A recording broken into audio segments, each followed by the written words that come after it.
जनमानस निवासाय श्रीरामचन्द्राय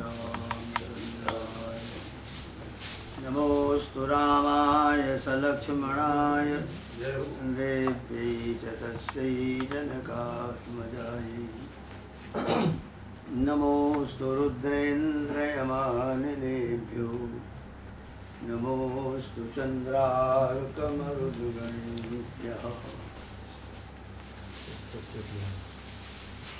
जय राम जय राम जय जय राम श्री राम जय राम जय जय राम श्री राम जय राम जय जय राम कृष्णाय वासुदेवाय हरये परमात्मने प्रणतक्लेशनाशाय गोविन्दाय नमो नमः। नारायणं नमस्कृत्य नरं चैव नरोत्तमं देवीं सरस्वतीं व्यासं ततो जयमुदीरये।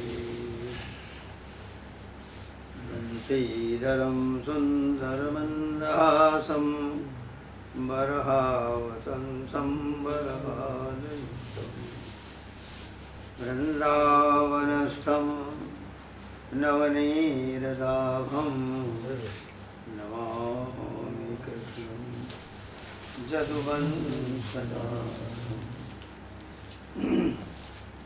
सदा सेव्या सदा सेव्या श्रीमद्भागवद्गीता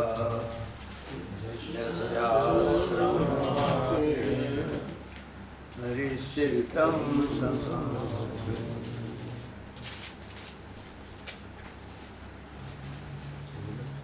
राजोवाचो परस्य विष्णोरीशस्य मायिनाम् अपि मोहिनीं मायां वेदितुमिच्छामो भगवन्तो ब्रुवन्तु नः।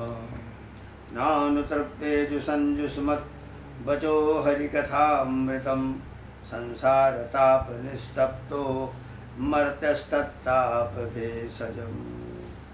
श्रीकृष्णाय नमो नमः। राजा निमि 9 योगेश्वरों से पूछ रहे हैं, भगवान परस्य विष्णु ईशस्ते मायिनाम अपि मोहिनीम, सर्वशक्तिमान परम कारण विष्णु भगवान की माया बड़े बड़े मायावियों को भी मोहित कर देती, उसे कोई पहचान नहीं पाता। और आप कहते हैं कि भक्त उसे देखा करता है। अब मैं उस माया का स्वरूप जानना चाहता हूँ, कृपा करके बतलाइए माया का स्वरूप क्या है।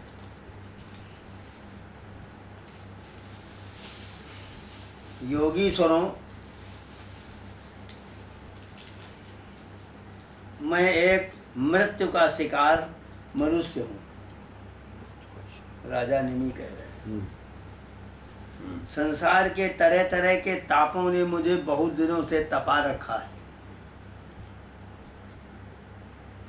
आप लोग जो भगवत कथा रूप अमृत का पान करा रहे हैं, वह उन तापों को मिटाने की एकमात्र औषधि है। इसलिए मैं आप लोगों की इस वाणी का सेवन करते करते तृप्त नहीं होता। आप कृपया और कहिए। तो अंतरिक्ष नाम के जो योगी हैं, दूसरे वाले, हाँ, वो बोले। अंतरिक्ष उवाचो एभिर्भूतानि भूतात्मा महाभूतैर्महाभुजो सर्जोच्चावचान्याद्यः स्वमात्रात्मा प्रसिद्धदे। एवं सृष्टानि भूतानि प्रविष्टः पंचधातुभिः एकधा दशधात्मानं विभजन्जुषते गुणान्। कहते हैं राजन, भगवान की माया स्वरूपतः अनिर्वचनीय है, वाणी से वर्णन करने योग्य नहीं है। इसलिए उसके कार्यों के द्वारा ही उसका निरूपण होता है और कोई रास्ता नहीं। आदि पुरुष परमात्मा जिस शक्ति से संपूर्ण भूतों के कारण बनते हैं और उनके विषय भोग और मोक्ष की सिद्धि के लिए अथवा अपने उपासकों की उत्कृष्ट सिद्धि के लिए स्वनिर्मित 5 जो महाभूत हैं, क्षितिजल पावक गगन समीरा, इनके द्वारा नाना प्रकार के देव मनुष्य आदि शरीरों की सृष्टि करते हैं, उसी को माया कहते हैं। ऐसा बढ़िया विषय बता रहे हैं। यही माया। परमात्मा जिस शक्ति से संपूर्ण भूतों के कारण बन जाते हैं, उनके विषय भोग मोक्ष की सिद्धि के लिए और उपासकों की उत्कृष्ट सिद्धि के लिए जो शरीरों की सृष्टि करते हैं, उसी को माया कहते हैं। एवं सृष्टानि भूतानि प्रविष्टः पंचधातुभिः एकधा दशदात्मानं विभजन्जुषते गुणान् गुणैर्गुणान् सभुञ्जानो आत्मप्रद्योतितैः प्रभुः मन्यमान इदं सृष्टम् आत्मानं ये सज्जते। इस प्रकार 5 महाभूत जो हैं, 5 तत्व, उन्हीं से बना हुआ ये शरीर है। पंचीकरण बतलाते हैं इसको, पंचीकरण कहते हैं। तो 25 तत्वों से बना हुआ है। तो इस प्रकार 5 महाभूतों के द्वारा बने हुए प्राणी शरीरों में उन्होंने अंतर्यामी रूप से प्रवेश किया। शरीर बनाया और उसके अंदर अंतर्यामी बन करके भीतर प्रवेश किया, और अपने को ही पहले एक मन के रूप में, इसके बाद 5 ज्ञानेंद्रियों के रूप में, फिर 5 कर्मेंद्रियों के रूप में, 10 रूपों में विभक्त कर दिया, और उन्हीं के द्वारा विषयों का भोग कराने लग गए। और भीतर बैठे हैं अंतर्यामी और विषयों का भोग करा रहे हैं। वो देहाभिमानी जीव अंतर्यामी के द्वारा प्रकाशित इंद्रियों के द्वारा विषयों का भोग करता है, और 5 भूतों के द्वारा निर्मित शरीर को आत्मा अपना स्वरूप मानकर उसी में आसक्त हो जाता है। यही भगवान की माया है। कर्माणि कर्म भी कुर्वन् सनिमित्तानि देहभृतो तत्तत् कर्म फलं ग्रहणन् भ्रमति है सुखेतरम्। इत्थं कर्म गतिर्गच्छन् बहुभद्र बहाः पुमान् आभूत संप्लवात् सर्गो प्रलयावस्नुते वसः। धातुपप्लवयासन्ने व्यक्तं द्रव्यगुणात्मकम् अनादिनिधनः कालो जब व्यक्तायापकर्षति। कर्मेंद्रियों से सकाम कर्म करता है। कर्मेंद्रियों से सकाम ही होता है। हाथ उठाओगे पानी पी लो, पैरों से कह दो चल ले।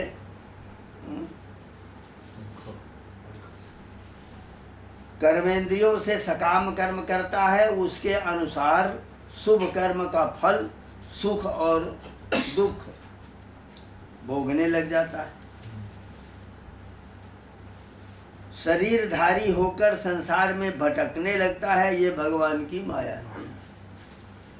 इस प्रकार यह जीव ऐसी अनेक अमंगलमय कर्म गतियों को, उनके फलों को प्राप्त होता है, और महाभूतों के प्रलय पर्यंत जब तक ये 5 तत्व जो हैं इनका प्रलय हो करके एक हो जाएं, वहाँ तक विवश होकर जन्म के बाद मृत्यु और मृत्यु के बाद जन्म को प्राप्त होता रहता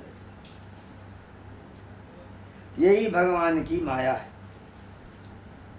पंचभूतों के प्रलय का समय जब आता है, तब अनादि और अनंत काल स्थूल सूक्ष्म द्रव्य और गुण रूपी इस समस्त व्यक्त सृष्टि को अव्यक्त की ओर, उसके मूल कारण की ओर खींचता है। यही भगवान की माया।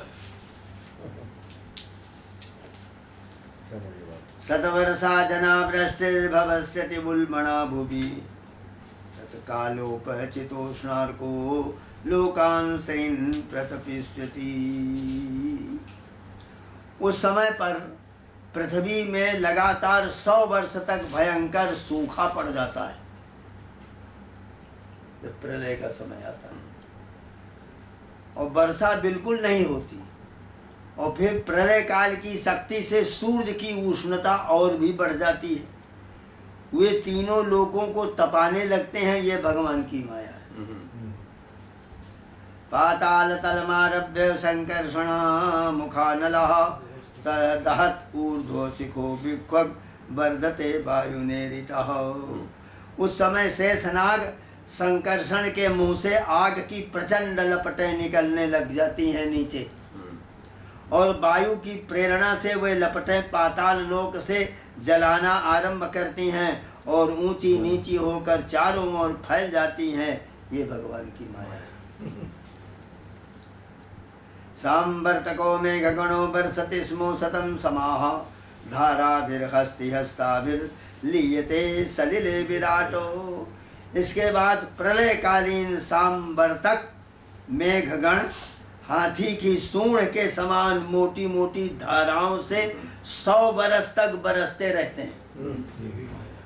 जल प्रलय 100 वर्ष तक 100 बरस जल प्रलय, और उससे यह विराट ब्रह्मांड जितना है सब जल में डूब जाता है। ये भगवान की माया है। आदमी जब आपने सुनामी पहले अग्नि प्रलय, जल प्रलय।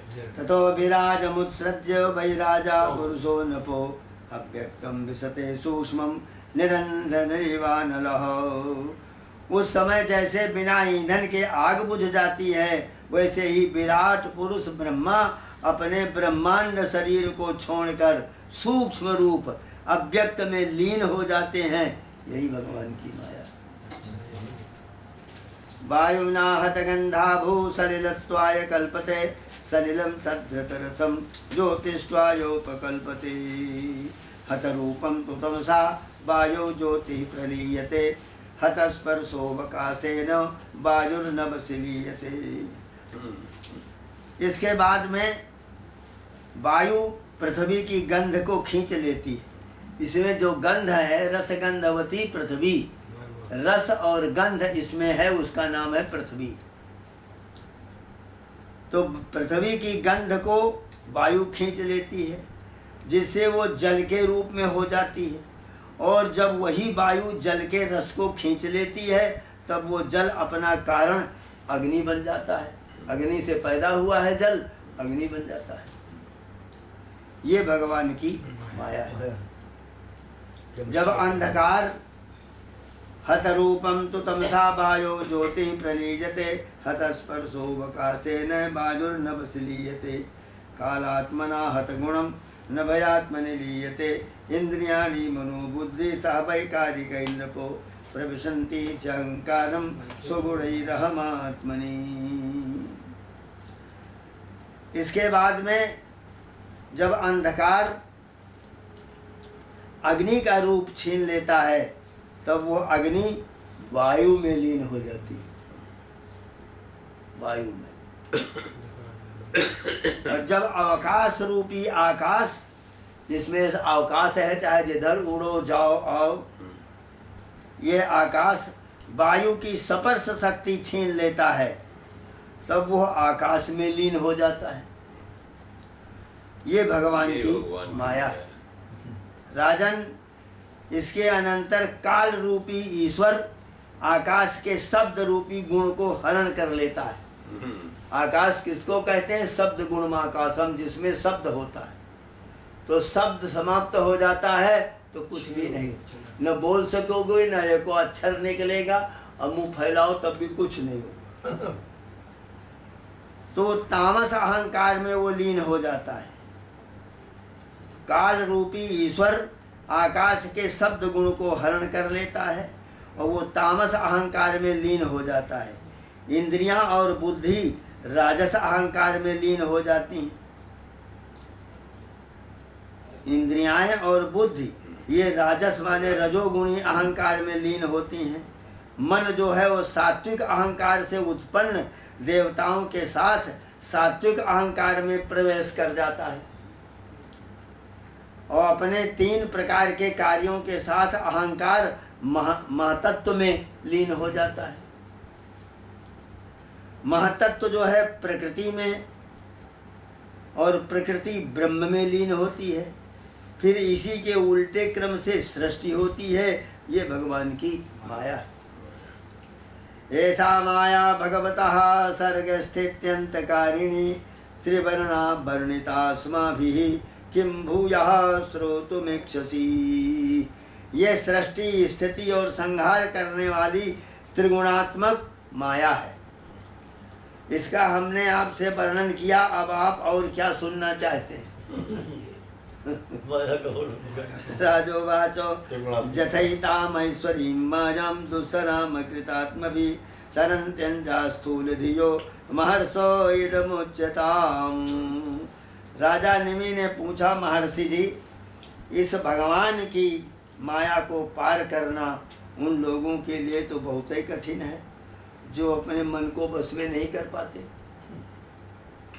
अब आप कृपा करके बताइए, जो लोग शरीर आदि में आत्मबुद्धि रखते हैं, जिनकी समझ मोटी है, वे अनायास इसे कैसे पार कर सकते हैं?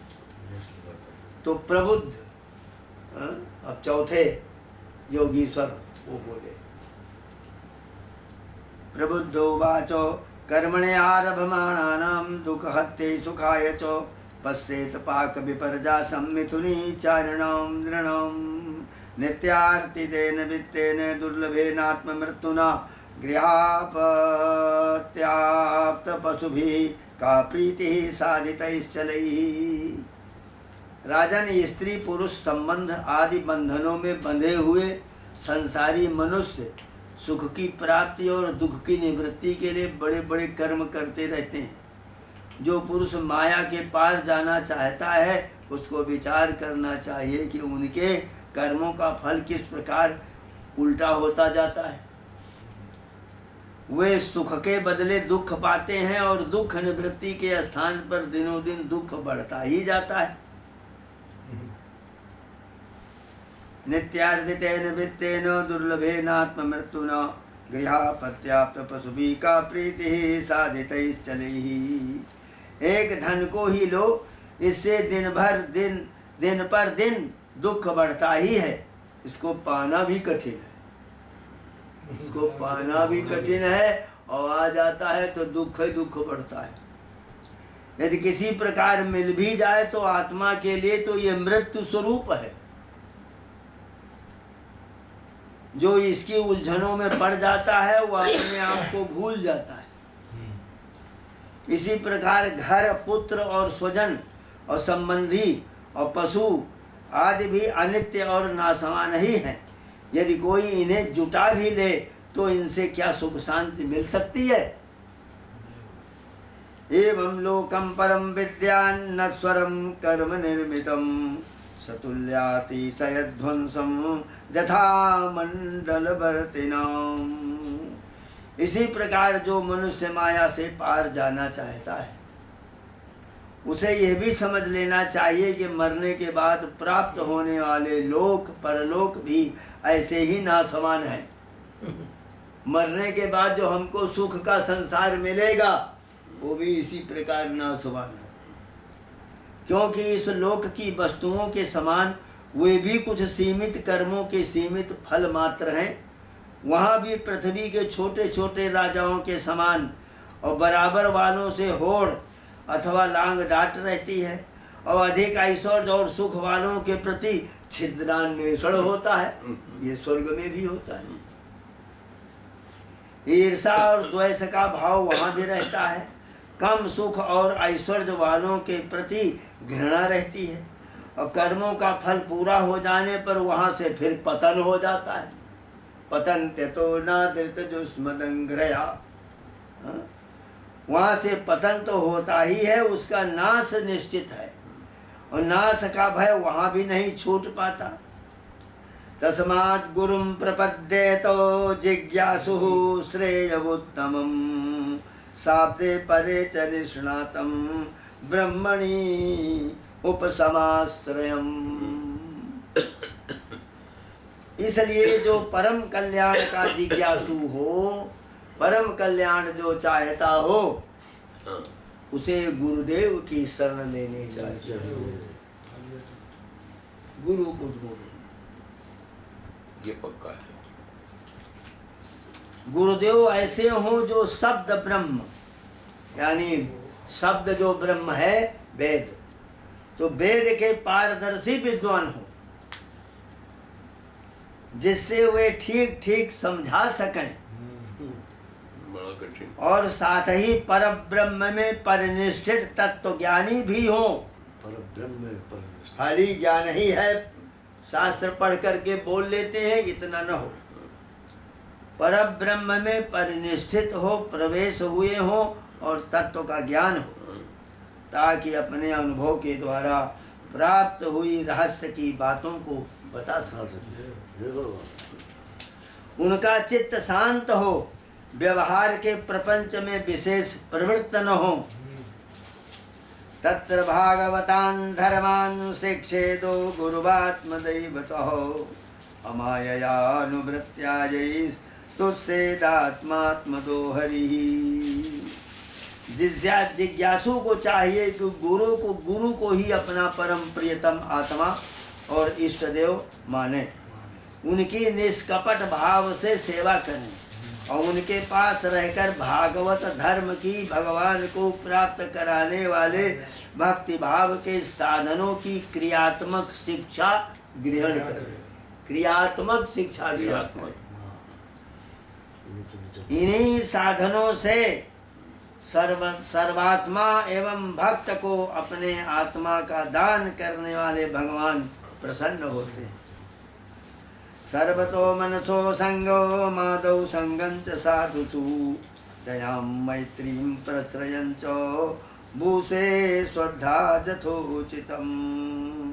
पहले शरीर, संतान आदि में मन की अनासक्ति सीख है कि हम अपने शरीर में और अपनी संतानों में आसक्त न हो जाता, धीरे धीरे घटाओ। फिर भगवान के भक्तों से प्रेम कैसा करना चाहिए, ये सीख है। इसके पश्चात प्राणियों के प्रति यथा योग्य कहीं दया, कहीं मित्रता और कहीं विनय की निष्कपट भाव से शिक्षा ग्रहण करें। शौचम तपस्तितिक्षांच मौनम स्वाध्यायमार्जवम ब्रह्मचर्य महिमानम ब्रह्मचर्य महिंसां च समत्वम द्वंद्व संज्ञयोः। फिर इसके बाद में मिट्टी, जल आदि से बाहरी शरीर की पवित्रता, खाली मिट्टी से और जल से पवित्रता होती है, तो मिट्टी लगाकर जल से धो तो शरीर पवित्र हो जाता है। इसको भी सीख है। छल कपट आदि के त्याग से भीतर की पवित्रता सीख है। मिट्टी और जल से तो बाहर से शरीर, और छल और कपट जो है वो भीतरी है, तो उसको भी त्याग करके भीतर की पवित्रता। फिर अपने धर्म का अनुष्ठान, सहन शक्ति, मौन, स्वाध्याय, प्रतिदिन कुछ न कुछ पढ़ो, कोई दिन खाली न जाने पाए।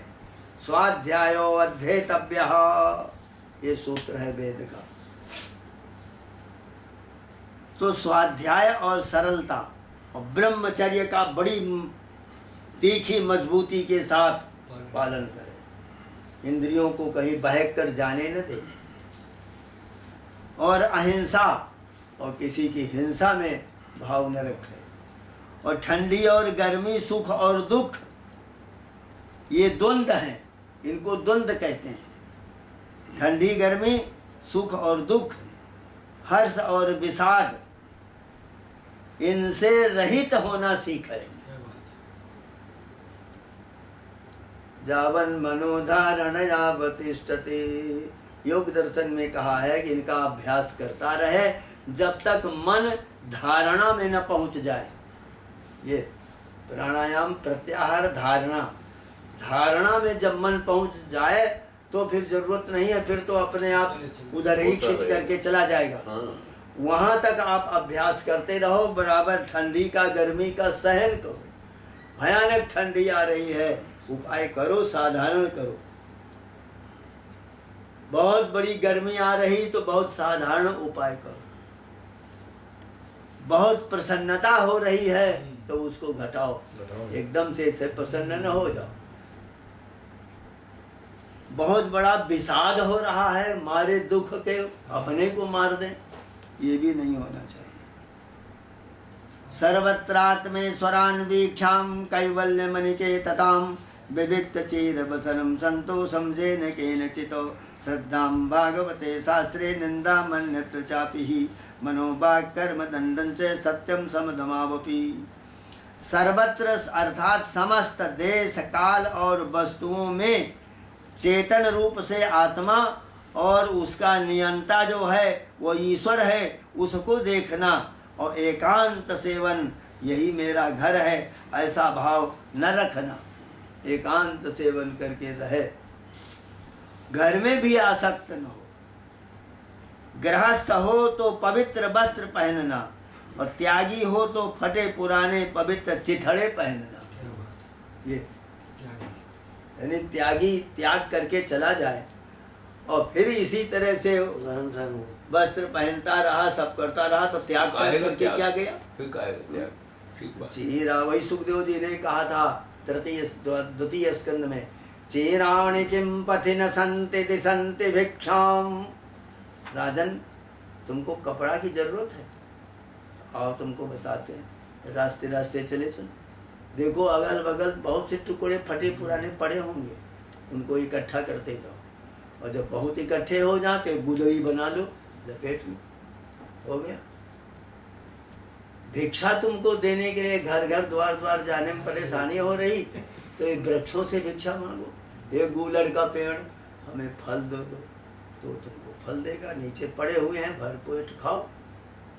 चीराणि किम पथि न संति दिशन्ति भिक्षाम नैवांघ्रिपा परिभृतो सरितोप्यसुष्यन्। पानी की जरूरत है तो नदी के पास जाओ, माँ हमको 2 चुल्लू जल पीना, तो 2 चुल्लू तुम ले लोगे तो वो सूख थोड़े जाएगी, तो 2 चुल्लू भरपेट पी लो आप। रुद्धा गुहा की मजितो पेशितो वसन्नान। रहना ही है तुमको घर तो गुफा में रह लो जाकर। रक्षा कौन करेगा? वो परमात्मा अजित, जिसको कोई जीत नहीं सकता, वो तो घट घट व्यापी है। ये भाव रख करके चलो। तो वही कह रहे हैं कि गृहस्थ है, त्यागी है तो पुराने वस्त्र चिथड़े, जो कुछ प्रारब्ध के अनुसार मिल जाए, उस समय भी उसका प्रारब्ध जो है वो साथी है। प्रारब्ध क्या है? पूर्व जन्म का किया हुआ कर्म। वही आपको लाख रुपए दे रहा है और वही कर्म आपको 1 करोड़ रुपया दे रहा है। हम समझते हैं कि मैंने पुरुषार्थ करके और ये दंगल जीत लिया, इसलिए हमको 1 करोड़ रुपया मिल रहा है। ये हमारा अभिमान है, इस अभिमान को त्याग करो। रुपया तो मिलना ही वो है। रुपया मिला है तुमको प्रारब्ध कर्म के अनुसार, वो तो मिलेगा। तो उसी में संतोष करना सीखे। श्रद्धां भागवते शास्त्रे, और भगवान की प्राप्ति का मार्ग बतलाने वाले जो शास्त्र हैं उनमें श्रद्धा करो और दूसरे किसी भी शास्त्र की निंदा न करो। और प्राणायाम के द्वारा मन को प्राणायाम कर रहे, रोजाना अभ्यास करते करते मन को जीतो। और मौन हो करके बहुत ज़्यादा बोलो नहीं, वाणी का संयम करो, नहीं वाणी अंड बंड बोलती ही रहेगी। अभ्यास हो गया इसको। और वासना की हीनता के अभ्यास से कर्मों का संयम करो। वासना भीतर रहेगी तो बार बार पानी लाओ, बार बार खाना लाओ, बार बार ये सब करो, यही लगा रहेगा। तो उस वासना को घटाओ और सत्य बोलना सीखो और इंद्रियों को अपने अपने गोलकों में स्थिर रखना और मन को कहीं बाहर न जाने देना, ये सीखो। जो इंद्री जहाँ है वहीं रहे। काम क्रोध की, काम की इंद्री है, अपनी जगह रहे, दूसरी जगह भागने की कोशिश न करे। क्रोध है, भीतर रखो उसको, बाहर व्यक्त न करो। किसी पत्थर के ऊपर, किसी पेड़ के ऊपर, किसी व्यक्ति के ऊपर, किसी पशु के ऊपर क्रोध को लगाओ, ये न करो। क्रोध आ गया, लाओ इसका घर गिरा दें, ये नहीं करो। राजन, भगवान की लीलाएं बहुत अद्भुत है।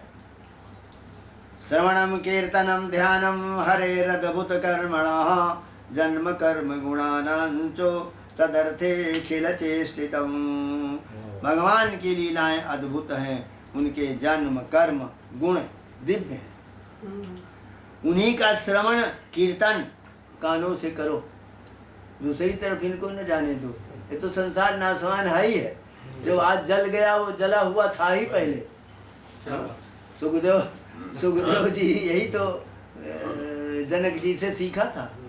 थोड़ी देर बैठे कर रहे थे सत्संग, तब तक ये हुआ एक ने आकर कहा, महाराज वो रनिवास में वहाँ आग लग गई। तो वो अपना भाषण करते रहे। दूसरा आया, कह दिया कि सारा रनिवास जल गया, उधर भी चला गया, घुड़साल भी जल गया। तीसरा आया, कहा कि बड़ा भारी महाराज, खजाना सब जल गया, सोना चांदी सब भस्म हो गया। तब भी वो बोलते ही रहे। तो सुखदेव ने कहा, राजन ये बार बार आ रहे हैं, इनको कोई उत्तर नहीं देते।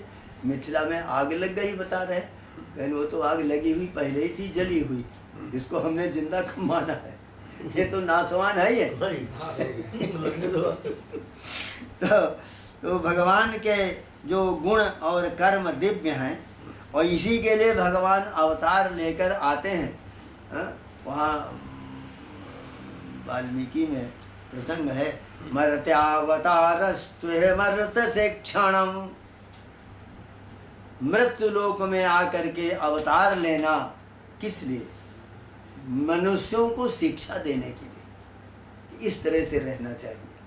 इसीलिए राम आए और एक एक बात का, एक धोबी की भी बात को स्वीकार कर लिया, और वाल्मीकि जैसे महर्षि की बात नहीं मानी।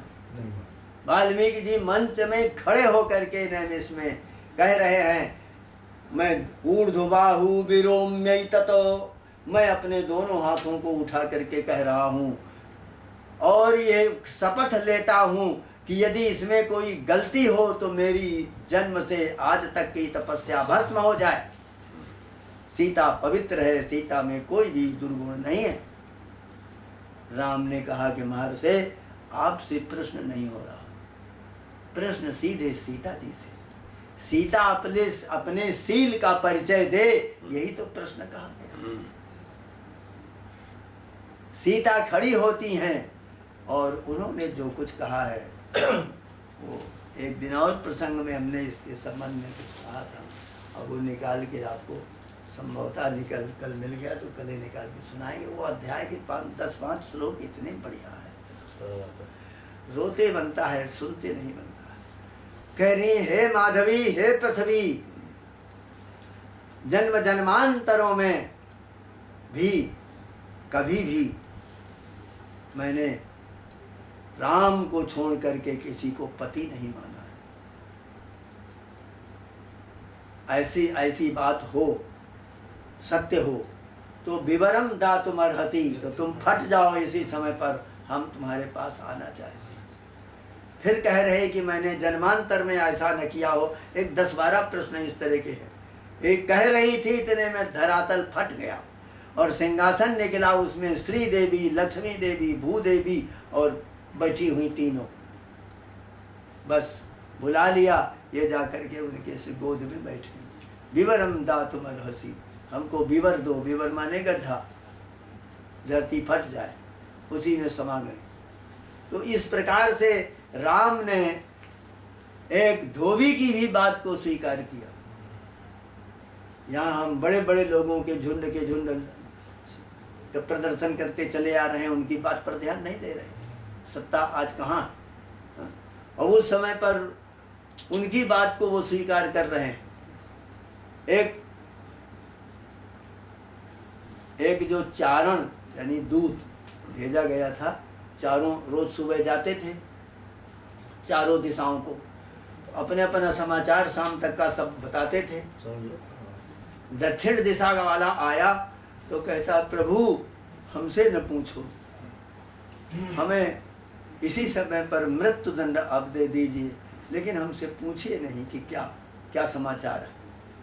भगवान कह रहे हैं हम तुमको अभय दे रहे हैं, तुम जो कुछ भी कहोगे हम सुनेंगे, अभय, उसकी प्रतिक्रिया कोई नहीं होगी। कहता प्रभु न मालूम कौन मेरा दुर्भाग्य है, कौन कुकर्म हमने किया है कि अपने मुख से ऐसा बोलना पड़ेगा। एक धोबी रात को धोबी ने 12 बजे की बात पहुंची थी तो उसे कहता है निकल जा धोबिन को, इतनी व्यभिचारिणी तू घर से चली जा, मैं राम नहीं हूं जो इतने दिनों लंका में रहती हुई सीता को फिर अपने घर में रख लिया। इतना कहकर वो गिर पड़ा चरणों में। राम ने पहले अभय दे दिया था। वो राम एक साधारण से साधारण की भी बात सुनी गई, एक कुत्ते की भी बात सुनी गई। एक कुत्ता जो है भूखता हुआ, वो मुनि बहुत भूखा था, जिस दरवाजे जाए उसको खाना नहीं मिल पा रहा, सबके घर में रसोई समाप्त हो गई थी, तो भूखा दूसरे कुत्ता पीछे, तो उठाया हुआ एक जलता चैला उसको मार दिया, तो खोपड़ी फट गई। वो दरवाजे आ गया भगवान राम के, लक्ष्मण से भगवान कह रहे देखो दरवाजे कोई है, आज कुछ समाचार लेकर आया नहीं कोई न्याय कराने के लिए। कहीं एक कुत्ता बार बार भूख रहा है और बड़े जोर चिल्ला रहा, खोपड़ी फटी है, खून बह रहा है, कहीं उससे पूछो जा करके, बुलाओ यहाँ। वो कहता कि नहीं, राजद्वारे मंदिरे चौ, मंदिर के भीतर, राजसभा के भीतर और पवित्र स्थान में और तीर्थ स्थान में हमको नहीं जाना चाहिए, ये शास्त्र कह रहा है, इसलिए मैं वहाँ नहीं आऊँगा। फिर कहा कि जाओ तुमको अभय दिया गया है, आ जाओ, फिर भी नहीं आया। फिर दूसरी बार भेजा लक्ष्मण को, फिर उसको बुलाया, तो उसने अपनी कथा सुना दिया कि हमको इस तरह मारा गया। उस कुत्ते की बात को भी भगवान ने स्वीकार किया और उसी समय उस महात्मा को बुलवाया। महात्मा कह रहा है कि हम अपराधी हैं प्रभु, हमको दंड दिया जाए। अब दंड की बात रविवार को होगी। रविवार के दिन स्वर्ग से देवता लोग आकर के बैठ गए राम का न्याय। जो बुला करके वशिष्ठ जी से पूछा तो उन्होंने कहा नीति शास्त्र में ऐसी कोई धारा है ही नहीं कि इस तरह कुत्ता जो है बोले और कोई महात्मा जो है उसको अभियोग लगावे, तो उसको क्या दंड देना चाहिए, किसी उसमें स्मृति में लिखा ही नहीं। तो फिर अंत में सब देवगण आकर के सुनने के लिए आए थे, ब्रह्मा भी सुनने के लिए छिप करके आए थे। तब उस राम ने कहा कुत्ते से कि बताओ क्या हुआ, कौन सा दंड दिया जाए, इसको तुम जो बोलोगे वही किया जाएगा। महाराज मैं क्या बतलाऊं। उन्होंने कहा हमारे यहाँ तो ब्राह्मण अबद्ध है, रघुवंश में ब्राह्मण अबद्ध है, कभी मारा नहीं जा सकता चाहे जितना पाप किया हो। ब्राह्मण है, वो ब्राह्मण था। फिर भी एक न्याय है, वो न्याय कह रहा है कि इसको सिर मुड़ा करके गधे में बैठाल करके मुंह काला करके और देश के बाहर निकाल दो।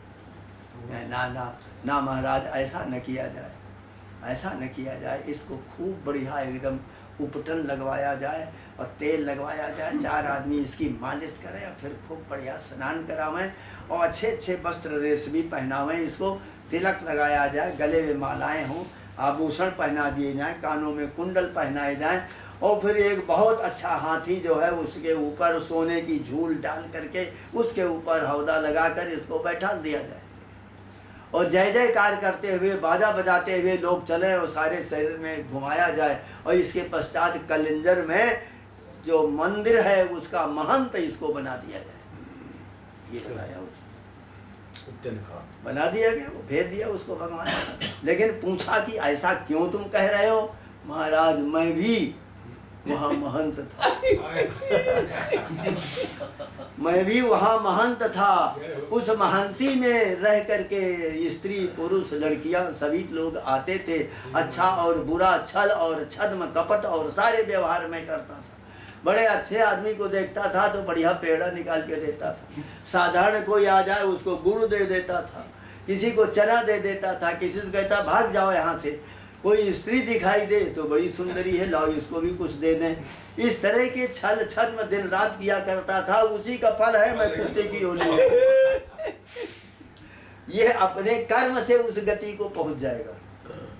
वहां जा करके इसको एक अवसर दिया जाए कि कुछ अच्छे कर्म करे, अच्छे करेगा तो अच्छे जगह जाएगा, बुरे करेगा तो बुरे देगा। यह राम राज्य की विशेषता थी। तो अच्छा उदाहरण है, बहुत बढ़िया उदाहरण है। इससे बढ़कर और कोई उदाहरण नहीं मिलेगा कि कुत्ते की बात सुनी गई, धोबी की भी बात सुन ली गई और उसके अनुसार प्रभाव डाला गया। बाबा क्या कहते कुत्ता मानता है पुराना।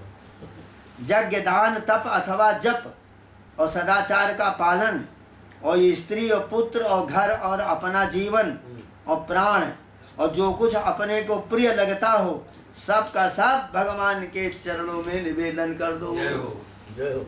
प्रभु जो कुछ है सब आपका है। न माता पिता वा न देवा न लोका न तीर्था व्रता नैव यज्ञो ब्रुवन्ति अनैकान्तिकत्वात् सुषुप्तैक सिद्धः तदेको वसिष्ठा सेवा केवलो हम। इस भावना से सबको कह दो ये भगवान के है, भगवान के है। और जो कर्तव्य है उनके प्रति वो करते रहो, उसको नहीं रोक रहे, छोड़ के बैठ जाओ, लेकिन उसको अपना न समझो। ये सब भगवान की माया है, भगवान के सब है, वो भगवान के अर्पण कर दो। क्या बात है। एवं कृष्णात्मनाथे सो मनुष्य सुत सौहृदम परिचर्याम चोभयत्र महत्सु निषु साधुषु परस्परानुकथनम पावनम भगवज्जसा मिथो रतिर्मितस्तुष्टिर्निवृत्तिर्मिथयात्मनः। जिन संत पुरुषों ने सच्चिदानंद स्वरूप भगवान कृष्ण का अपने आत्मा और स्वामी के रूप में साक्षात कर लिया हो उनसे प्रेम करो। अस्थावर जंगम, अस्थावर माने पहाड़ और जंगम माने नदी, दोनों प्रकार के। तो बैठे एक जगह रहने वाले घर के भीतर अस्थावर हो गए और जो चलते फिरते रहते हैं वो जंगम है। दो प्रकार के प्राणियों की सेवा, विशेष करके मनुष्यों की, मनुष्यों में भी परोपकारी सज्जनों की और उनमें भी भगवत प्रेमी संतों की सेवा करना सीखे। परस्परानुकथनम पावनम भगवज्जसा मिथो रतिर्मितस्तुष्टिर्निवृत्तिर्मिथयात्मना स्मरन्ता स्मारयन्तश्च मिथो घौघ हरिं हरिं भक्त्या संजातया भक्त्या विभ्रतिभूत पुलकं तनुम्। भगवान के परम पावन यश के संबंध में ही एक दूसरे से बातचीत करें और इस प्रकार के साधकों का इकट्ठे होकर आपस में प्रेम करना, आपस में संतुष्ट रहना और प्रपंच से निवृत्त होकर आपस में ही आध्यात्मिक शांति का अनुभव बातचीत करके करना सीखे। राजन, श्री कृष्ण राशि राशि पापों को एक क्षण में भस्म कर देते हैं। सब उन्हीं का स्मरण करें, एक दूसरे को स्मरण करावें। इस प्रकार साधन भक्ति का अनुष्ठान करते करते प्रेम भक्ति का उदय हो जाता है और वे प्रेम से उद्रेक होकर के पुलकित शरीर धारण करते हैं। क्वचित रुदन्त्यच्युत चिंतया, क्वचित हसन्ति नंदन्ति बदन्त्य लौकिका, नृत्यन्ति गायन्ति अनुशीलयन्त्यजं भवन्ति तूष्णीं परमेत्य निर्वृतौ।